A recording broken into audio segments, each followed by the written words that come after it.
qual que é o perfil ideal, Lucas? Eu sei que muita coisa muda de ano para ano, né? Mas qual que é o kit de habilidades essenciais? Por exemplo, eu, Baião, estou começando hoje, tirando o que a gente já comentou aqui, o que de hard soft skills? Você já contou um pouco da sua jornada, você se aprofundou no inglês, se certificou, segue esse padrão do kit essencial, Lucas, para mim, que quero trabalhar na Alemanha, por exemplo? Segue. Hoje eu trabalho com uma empresa alemã que contrata no mundo inteiro. A equipe que eu coordeno tem 5 nacionalidades. São 14 pessoas. E hoje eu coordeno de Portugal, gente na Alemanha, gente na Polônia e gente na Estônia. Fora aqui em Portugal. E se tem uma coisa em comum em todas elas é sem dúvida o inglês, como a gente já falou. Então, skill 0, inglês. Antes de qualquer coisa. Para mim, não é o inglês somebody love, é o inglês fluente, lida, escrita, compreensão. Exatamente. Você não precisa falar bonito, você não precisa se preocupar se você não usa as palavras mais incríveis do mundo. Ninguém vai te falar, nossa, como você fala inglês mal, hein? Ninguém vai falar isso. E as pessoas não falam inglês incrível.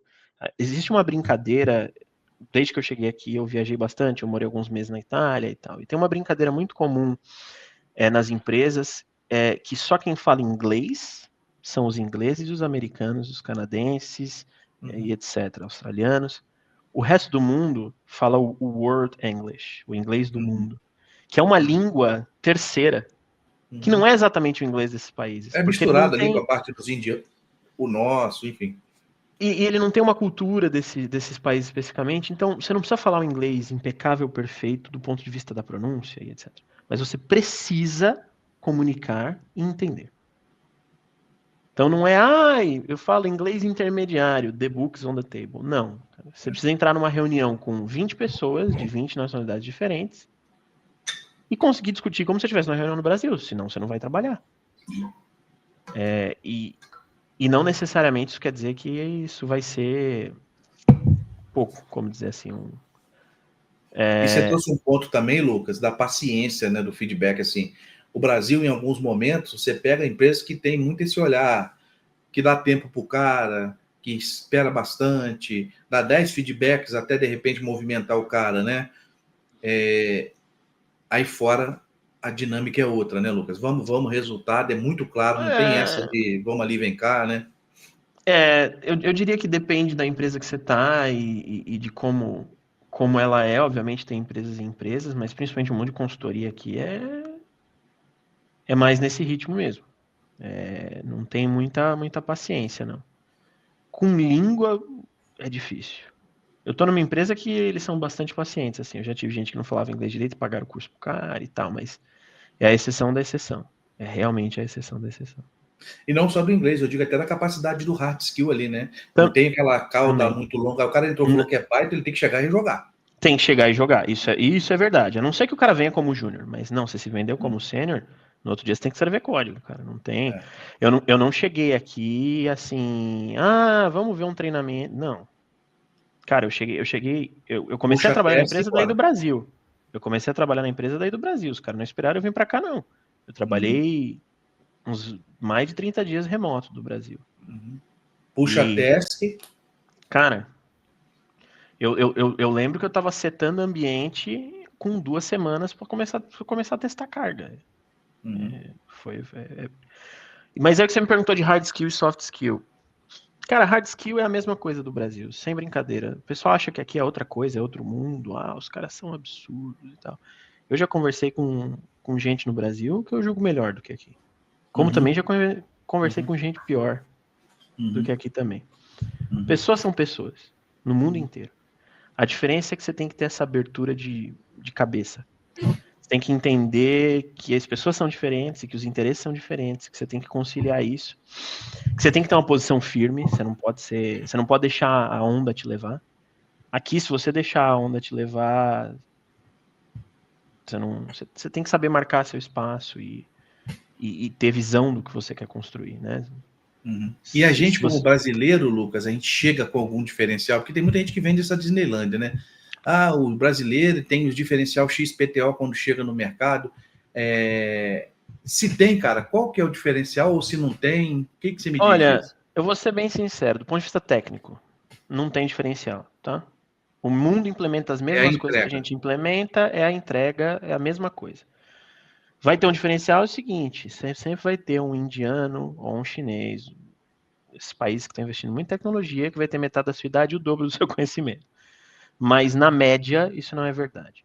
Soft skills. A gente tem uma soft skill que dá algum diferencial, mas que a gente tem que tomar cuidado. Que a gente é muito mais flexível do ponto de vista de se adaptar, faz uma coisa hoje e outra amanhã diferente. Encontrar pequenas soluções. A gente vive numa situação menos provida.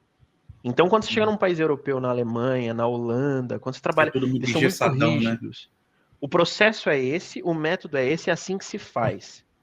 Se no meio tiver um problema, o cara senta, cruza o braço e espera o cara que é responsável resolver. E aí eles se encantam às vezes com o brasileiro, porque o brasileiro faz das tripas coração. Ele pula do outro lado da mesa e resolve o do outro dele para fazer acontecer. E isso aqui não é comum. Por outro lado, a gente tem que tomar cuidado, porque chega um momento em que você tem que prezar por boas práticas, por implementações Sim. bem feitas, por soluções estruturantes. Você não pode só ser tático, você não pode passar o dia inteiro resolvendo o problema de ontem e pensando em talvez não ter um amanhã. Você tem que pensar como é que eu nunca mais vou ter esse problema. E tomar um cuidado também nas organizações dos times, né? Porque quando você fica muito resolvedor, você vira curva de rio, né, cara? E aí você Todos os passa todos problemas os caem em você. BOs, cara, daí joga pro maluco ali, não sei o quê. Isso, exatamente. Então, existe um diferencial, sim, se você souber usar ele. Eu sou conhecido por ser o cara que, o Lucas sabe de tudo nessa empresa. Eu tô há 4 anos na mesma empresa agora. O meu chefe é alemão e ele já é executive level, então ele não tem mais nenhum contato com tech, né? Uhum. E alguém precisou de ajuda em networking, global network infraestrutura global de rede de uma empresa de 80 e tantas mil pessoas. Liga pro Lucas que o Lucas sabe. Eu sei de rede? É o curva de rio, pô.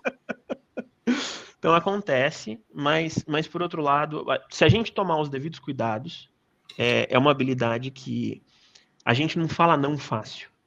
Chega uma ideia maluca, a gente não fala não fácil. Eu diria que essa é a melhor forma de explicar. E, o alemão, É o na hora. holandês, o belga é na hora, cara. A gente quer fazer isso aqui. Não é assim, não passa. É isso.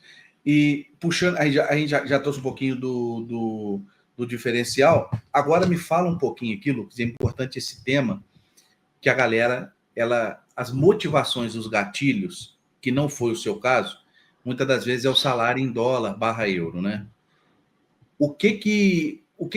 Como negociar uma remuneração na entrada, você desesperado ou no intuito de pegar a primeira vaga fora, quais são os erros mais comuns que você vê, ou que você cometeu, ou a galera que fez esse processo parecido com o seu, comete, cara? Na hora de negociar o salário ali, o cara que tá doido para pegar a primeira vaga, o cara entuba. Olha, eu não vim com um salário ótimo e não era nem maior que o do Brasil, era um pouquinho menor. Isso é uma coisa que geralmente quem vai te patrocinar muito para vir do Brasil são consultorias dessas de nearshore que tem milhares de colaboradores e eles só querem contratar um cara rápido para ocupar aquela vaga. Sim. E aí eles não vão te oferecer um salário extraordinário. O que E mais eles sabem que você acontece, tá naquela busca, né, cara? eles sabem que você quer aquilo e tal.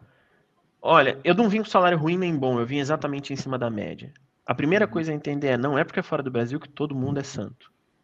O Brasil não é o lugar mais terrível do mundo e o resto do mundo não é maravilhoso.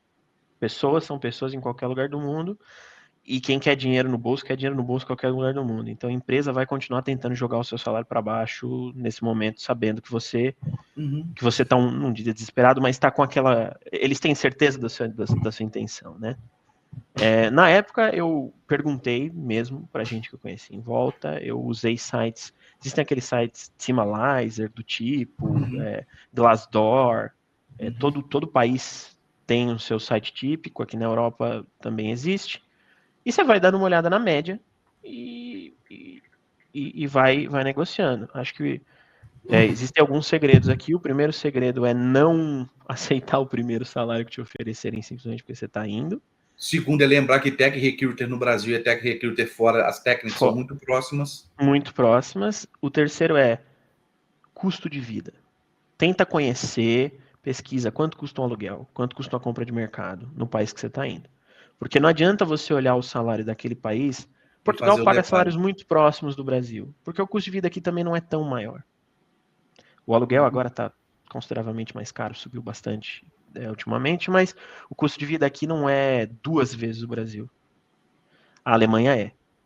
Então você vai ouvir o recrutador na Alemanha te falando um salário que é, 30%, 50% maior que você ganha no Brasil. Mas lá você vai pagar fácil 2.000 euros por mês no aluguel de um apartamento. Isso hoje são 12, 13 mil reais. Então você tem que sempre estar aware de que... e aí daí diz um pouco porque eu fiquei em Portugal, cara. Portugal para mim foi um sweet spot. Como eu falei, eu vim aqui nessa situação de... Porra, é o país que ainda tem vaga, que tá aberto, eu tô com essa oportunidade, eu não vou deixar ela passar. Eu vou lá e vou ver o que vai acontecer. E aí me apaixonei pelo estilo de vida, pelo país, que é muito bonito, mas também Você é teve pequeno. filho aí, né, Lucas? Eu tive uma filha aqui que está com 2 anos, eu agora vou me mudar para um apartamento que é meu. Minha vida hoje está aqui, como não tenho nenhum plano hoje de voltar. Veio eu e minha esposa na época, a gente não tinha filho. E para mim a escolha de ficar em Portugal foi exatamente porque para mim foi um balanço. É mais calmo, eu não queria de novo a vida de São Paulo. Eu dirigia 6 horas por dia indo em cliente, na época da consultora, às vezes, da consultoria, pulando de um cliente em outro e tal. Que é muito mais tranquilo, muito mais calmo, ganho um pouco menos de dinheiro, ganho. Se eu tivesse na Alemanha, na mesma empresa que eu tô, e eu já tive a oportunidade, eu ganharia 30%, 40% a mais, mas eu pagaria esses 30%, 40% ou em moradia, ou em comer fora, sair, etc., ou na vida que eu não ia gostar de ter num país que eu O não... mesmo estresse, a mesma correria, né? Mesma correria. E Lucas, pergunta: a sede da sua empresa é onde e você hoje atua home office? É em Portugal. A sede da minha empresa é na Suíça, o core business é na Alemanha, então a Suíça está só o board, a operação dura está na Alemanha, e a empresa tem um escritório aqui em Portugal, então eu sou contratado por uma empresa portuguesa no papel, que é uma Tá. subsidiária da empresa alemã. Legal, tipo como se fosse uma filial ali, uma empresa É do uma mesmo filial grupo. em Portugal, aqui eles chamam de Tech Hub. Então a empresa alemã não sabe que na Alemanha hoje não tem dev, isso é um fato, a Alemanha hoje não tem dev, tem uma falta muito grande, E e você os que acha têm isso ganham por quê, muito Lucas? dinheiro. Por que você acha que está nesse ponto lá? Cara, o alemão não quer ser desenvolvedor de software, porque o Qualquer alemão, linguagem. na minha percepção, é difícil contratar um desenvolvedor. Você contrata muito indiano que mora na Alemanha. Sim. Mas o alemão hoje tem um interesse em alguma profissão mais clássica, eu diria. Os institutos politécnicos são muito fortes, eles são fortes em engenharia e tal. O desenvolvimento de software não é exatamente uma coisa gigante lá. Mas as empresas alemãs continuam precisando de muito. E tem um outro problema. A Alemanha deu uma parada no tempo nos últimos anos, né? Em A tech manufatura mesmo. como um todo também, né, Lucas? Não só a empresa Isso. de tech, que é capital lógico, né? Mas também as manufaturas, né, cara? Manufatura também, Você vê com certeza. a lapada que eles estão tomando na automobilística, né, cara? Sim, todas as empresas automobilísticas lá fechando em situações complicadas e tal. E aí o que acontece? Eles têm que mudar, né? Não adianta eles continuarem com as mesmas pessoas e contratando no mesmo formato lá na Alemanha e ter o mesmo resultado. E eles viram esse caminho de que você contratar fora desses grandes países, Alemanha e França, você pega um cara hoje com o mesmo conhecimento, porque o conhecimento se disseminou no mundo, o brasileiro sabe tech do mesmo jeito que o alemão sabe tech, não sabe E o menos. indiano também. Se ele falar inglês, ele tem acesso ao mesmo material e está na internet de graça. Então, hoje faz sentido contratar fora, é mais barato, tem um resultado interessante e, principalmente, você consegue mover as especialidades de trabalho pelas culturas, né? O cara só na Alemanha está preso na cultura alemã, e etc. Aqui a gente tem Tech Hub em Portugal, tem Tech Hub na Ásia, tem Tech Hub na divisa entre a Ásia e a Europa, então tem múltiplos países. Isso é muito legal, né, Lucas? Assim, e pensar nisso há 40 anos atrás para as empresas com aquele dentro da caixinha alemã seria um desafio enorme, né? A Sim, sim. pandemia, você acha que ela acelerou também um pouco essa A abertura de pandemia dessa acelerou, com necessidade? certeza, mas também foi uma visão de mercado dos caras de que, assim, tá muito caro fazer isso aqui e a gente tá parado no tempo. Eles tiveram a visão que estão parados no tempo. A minha briga diária é convencer as pessoas dentro da empresa e não só o board que tá parado no tempo. porque eu lido com isso no dia a dia. Eu estou num projeto estruturante de inovação, de implementação de uma data mesh, que é uma arquitetura moderníssima de dados. Isso é outra coisa engraçada, né? Parece que eu estou sempre trabalhando com a última coisa que inventaram. Eu comecei a trabalhar com data mesh em 2021. O conceito surgiu em 2019 e o primeiro livro saiu em 2020. Uhum. É isso. É a vanguarda, é a inovação lá atrás, em 2017. E fazer isso numa empresa clássica tão grande quanto a que eu tô, são 80 mil funcionários. O pessoal de tech tem uma média de idade de 15 anos de empresa. E o volume de dados aí, Lucas, para a audiência aí, qual que é o volume de dados aí que você manipula? É absurdo. Isso dá para falar que é a realização do sonho, assim, quando você começa a trabalhar e fala, porra, os caras estão falando ali em milhões, milhões de linhas, 1 milhão de linhas. A gente hoje tem 70 terabytes de storage na conta principal da ferramenta que a gente usa. 9 milhões de queries por mês. Loucura, né, bicho? Isso aí, para quem é da área de dados, isso aí é o paraíso. Absurdo. A gente faz cargas, às vezes... fizemos uma carga bem grande histórica de um sistema aí semana passada, suportamos o cliente interno a fazer uma carga de 2 bilhões e meio de linhas, 340 GB de dados tabular extraídos do Oracle em 31 horas. 31 horas copiados 2 bilhões e meio de linhas, 400 e tantos gigabytes. E aí, para nossa audiência que não tem muito domínio nisso, traduzindo, né, por linguajar mais próximo, né, Lucas? É um verdadeiro milagre de dados, né, cara? Porque isso aí, se você pensasse há 20 anos atrás, era impossível. Há 10 anos atrás, isso ainda era um trabalho de uma semana. Porque, lembrando aqui que eu não estou falando de pegar um arquivo, um único arquivo de 400 GB, sei lá, você tem um filme, 10 filminhos e copia 10 filmes, são 10 requisições e um pacotão. Não, eu tô falando linha de banco de dados. Linha a linha. 2 bilhões de linhas. Tem request de ida, request de veda, de vinda, handshake, commit. E linkando, né, Lucas? Hoje, quando se fala de IA, por exemplo, na empresa do tamanho da sua, sem isso, não tem LLM que dê jeito. Não tem LLM que acerte, porque você precisa dessa massa de dados, que é o que a gente chama de contexto na engenharia, né? Para que o contexto estabeleça as linhas de pensamento que a LLM, pensamentos artificiais, né? Que a LLM vai usar para responder, porque senão fica um troço genérico, fora de contexto, informação que se perde. O mote do nosso projeto, uma das formas como a gente vende internacionalmente, eu viajo bastante aqui para as filiais aqui na Europa, fazendo muita palestra interna, convencendo, né? Um trabalho de evangelização também, é que a gente fala que não tem IA, eu preciso até traduzir a frase, que eu nunca falei ela em português, acho. Mas não tem IA sem massa de dados. Então, não existe IA se você não tiver uma fundação de dados bem feita. Se a empresa não tiver o que hoje é muito mais do que um data lake, que a gente falava 5, 6 anos atrás. Sim. Mas é um data lake com uma camada organizacional, com governança, com uma camada semântica. Porque também não adianta você ter tabela 1 e tabela 2 e não ter a descrição de como elas conectam, quem conhece delas, para que elas servem. E para onde que ela tem que levar esse dado? Não adianta. Você tem que criar o dado e a informação em cima.